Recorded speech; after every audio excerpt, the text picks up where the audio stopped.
So hey guys, as we all know that right now we are busy with ITR filing for financial year 2021.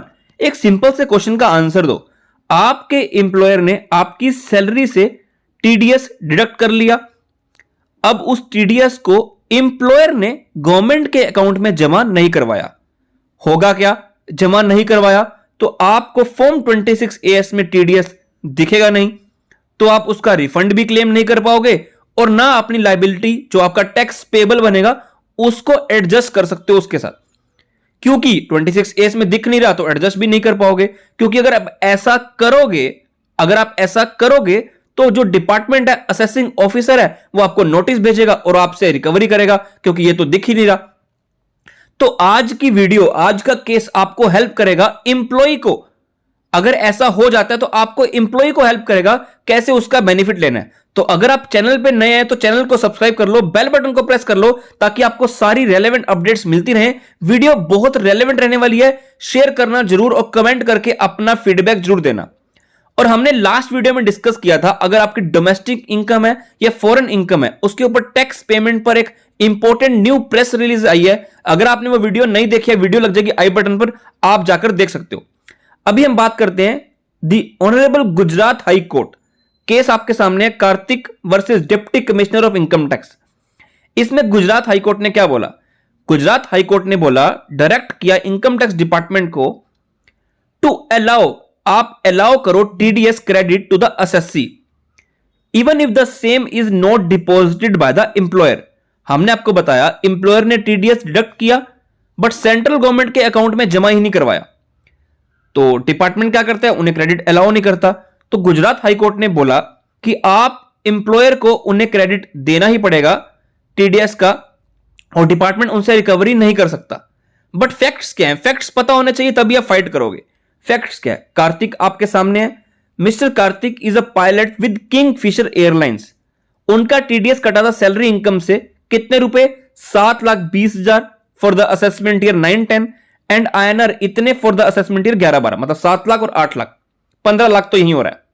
However, ये जो TDS था employer ने deposit ही नहीं करवाया central government के account में।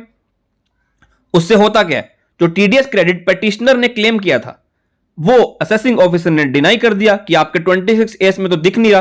Accordingly उनको बहुत सारे डिमांड नोटिस भेजे गए विद इंटरेस्ट और रिकवरी प्रोसीडिंग इनिशिएट की गई। उन्होंने क्या किया? पेटिशनर ने रिट पिटीशन फाइल की। अब इशू इसमें क्या है? अगर कोई क्रेडिट एम्प्लॉयर ने एम्प्लॉय की सैलरी से डिडक्ट कर लिया है टीडीएस का अमाउंट, उसे जमा नहीं करवाया, तो इसमें गलती क्या एम्प्लॉय की है? ये इशू है। तो क्या एम्प्लॉयर जिसने जमा नहीं करवाया उसके लिए एम्प्लॉय को लायबल किया जाए? तो held that honourable Gujarat high court ने क्या बोला?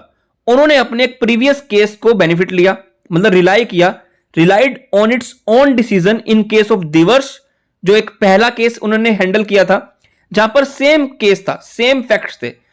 Where in the court allowed the petition, जहां पर कोर्ट ने असेसी मतलब एम्प्लॉय की बात मान ली थी कि अगर आपका जो टीडीएस एम्प्लॉयर ने डिडक्ट किया है और गवर्नमेंट के अकाउंट में जमा नहीं करवाया, तो इस केस में डिपार्टमेंट आपसे डिमांड विद इंटरेस्ट या रिकवरी नहीं कर सकता। एम्प्लॉय को टीडीएस क्रेडिट अलाउ करना पड़ेगा। Wherein the court allowed the petition filed by the assessee, जो कि एक एम्प्लॉय था किंगफिशर एयरलाइन का और वर्कड एज अ पायलट। और बोला गया ये जो फैक्ट्स थे उस केस में similar to the current case है। और साथ में बोला कि सेक्शन 205 क्या कहता है of the IT act clarifies that where tax is deductible at source. अगर कुछ टैक्स डिडक्ट होना होता है और अगर वो डिडक्ट कर लेता है employer, the assessee shall not be called upon. Assessee को आप नहीं पकड़ सकते कि अगर एम्प्लॉयर ने जमा नहीं करवाया, उसकी सैलरी से तो कट गया। Assessee shall not be called upon to pay the tax himself to the extent to which tax has been deducted from that income. उसकी इनकम से एक बार तो पैसा कट गया, अब एम्प्लॉयर जमा नहीं करवा रहा तो इसमें एम्प्लॉय की गलती नहीं है। Further, if the amount has been deducted but not paid to the central government, that eventuality is taken care by the 201 section. तो इसमें आप एम्प्लॉयर को जाके पकड़ो, उनसे रिकवरी करो, उनके आगे प्रोसीडिंग इनिशिएट करो। हेल्ड दैट डिपार्टमेंट ने क्या बोला?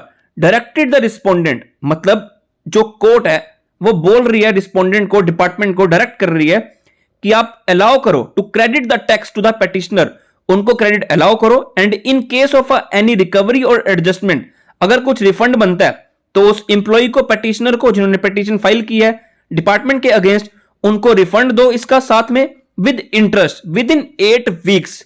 और मुझे यह केस काफी रेलेवेंट लगा है। आज के टाइम पे यह केस काफी हेल्पफुल होने वाला है एंड आई बिलीव आपको यह इंफॉर्मेशन काफी रेलेवेंट लगेगी। तो प्लीज वीडियो को लाइक शेयर करना मत भूलना।